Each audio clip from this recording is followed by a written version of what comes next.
Hello दोस्तों, स्वागत है आपका इस वीडियो में। आज की इस वीडियो में हम जानेंगे MS DOS क्या है, उसके कार्य और उसकी विशेषताएं। तो चलिए शुरू करते हैं। MS DOS का पूरा नाम माइक्रोसॉफ्ट डिस्क ऑपरेटिंग सिस्टम है। यह एक कैरेक्टर यूजर इंटरफेस आधारित ऑपरेटिंग सिस्टम है जिसमें कार्य केवल कीबोर्ड से कमांड टाइप करके किया जाता है। पहले के समय में MS DOS सबसे लोकप्रिय ऑपरेटिंग सिस्टम था। यह ज़्यादातर माइक्रो कंप्यूटर में इस्तेमाल किया जाता था। सन 1984 में जब इंटेल 80286 प्रोसेसर वाले माइक्रो कंप्यूटर बने, तब इनके लिए MS DOS 3.0 और 4.0 वर्जन विकसित किए गए। इसे डिस्क ऑपरेटिंग सिस्टम इसलिए कहा गया क्योंकि यह कंप्यूटर की डिस्क से जुड़े इनपुट और आउटपुट कार्य संभालता था।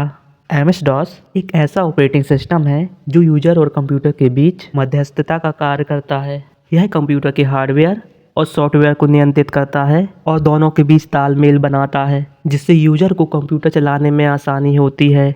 MS DOS में सभी काम कमांड टाइप करके किए जाते हैं। जैसे यूजर कमांड देता है, फिर MS DOS कमांड को समझता है और फिर आउटपुट स्क्रीन पर दिखाता है। MS DOS की विशेषताएं। MS DOS की विशेषताएं इस प्रकार है। पहला, MS DOS फाइलों को मैनेज करने में मदद करता है, जैसे फाइल बनाना, फाइलों को बदलना और फाइलों को हटाना।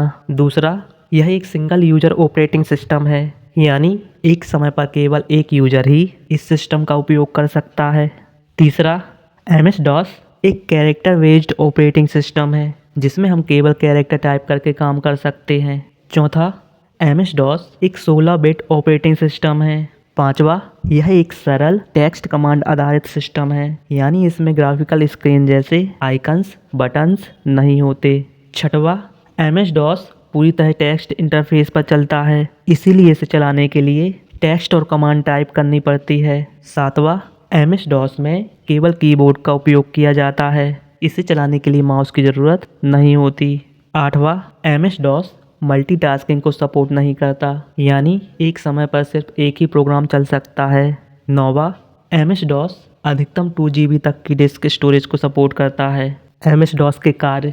पहला, MS DOS कीबोर्ड से कमांड लेता है और उन्हें समझकर कार्य करता है। दूसरा, यह सिस्टम में मौजूद सभी फाइलों को दिखाता है। तीसरा, यह नई फाइल बनाने और उन्हें रखने के लिए डिस्क में जगह प्रदान करता है। चौथा, यह किसी भी फाइल का नाम बदलने की सुविधा देता है। पांचवा, यह एक फ्लॉपी डिस्क में मौजूद जानकारी की कॉपी बना सकता है। छठवां, यह किसी भी फाइल को ढूंढने में मदद करता है। सातवां, अगर यूजर चाहे तो यह फाइल की जानकारी का प्रिंट आउट देता है। आठवां, यह बताता है कि फाइल डिस्क में कहाँ मौजूद है।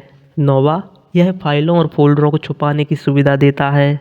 10वां, यह ज़रूरत पड़ने पर फाइल को स्थायी रूप से डिलीट कर देता है।